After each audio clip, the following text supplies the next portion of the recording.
They made one critical mistake. They underestimated how far a rancher with free weekends and a grudge could go. When the HOA decided to fence off my only legal road access to the back half of my land, they thought I'd huff, puff, and fold.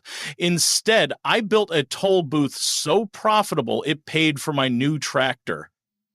And it all started because Karen Stonemeyer, the HOA president of Golden Meadows, didn't like the dust trail my truck kicked up on her cul-de-sac.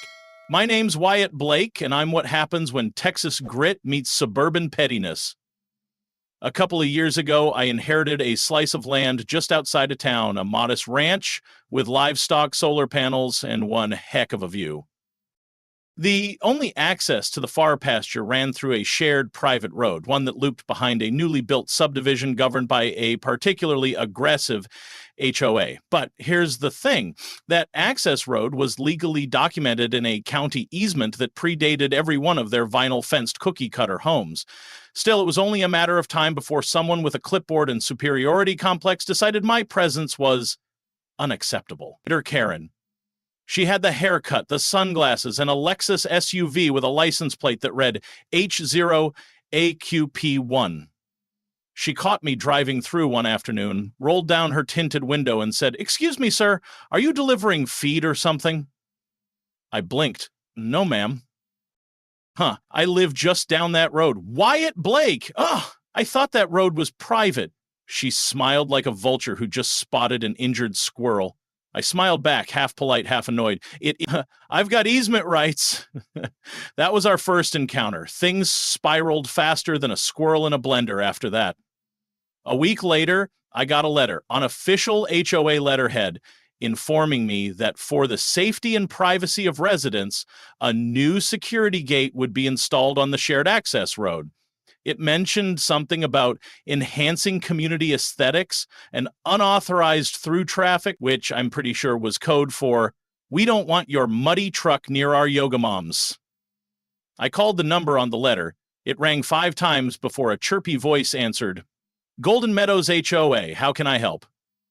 "Yes, ma'am. I'm calling about the new gate going up across the easement behind Lot 32. Pause. "Are you a resident?" "I'm the property owner behind the fence you're about to build." Another pause. Then a sigh. "Please contact the HOA board in writing. I did one better." I showed up in person. The next meeting was held in the community clubhouse, where the air smelled like fruit punch and passive aggression. Karen presided over the board like a suburban monarch, flipping through paperwork like it was royal decrees.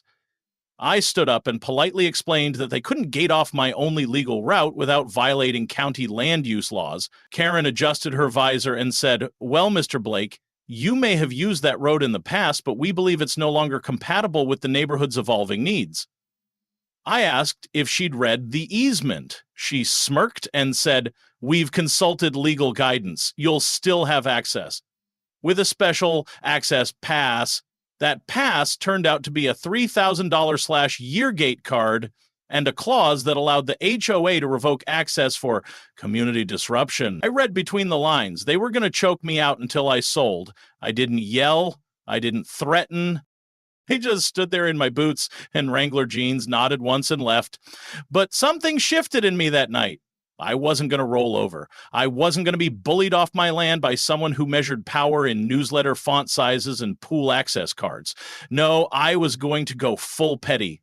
Because while Karen thought she'd won by fencing me out, she'd forgotten one important detail. Her new gate straddled the edge of my land, and 3 feet of it was legally mine. I measured it the next morning, twice. Called a buddy who used to do boundary inspections. He confirmed it. Karen's symbol of power was standing smack dab in my jurisdiction.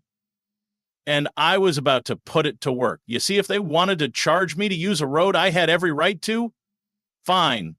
But I'd charge them right back, per vehicle, with receipts. I went back to the ranch, drew up plans, and labeled the file Operation Toll Troll, because if they wanted a war over pavement, I was going to make sure it came with exact change. They say knowledge is power, but in my case, it was also 3 feet of leverage. After measuring, double-checking, and getting it verified by Ricky, the most thorough land surveyor in 3 counties, I knew exactly what I had.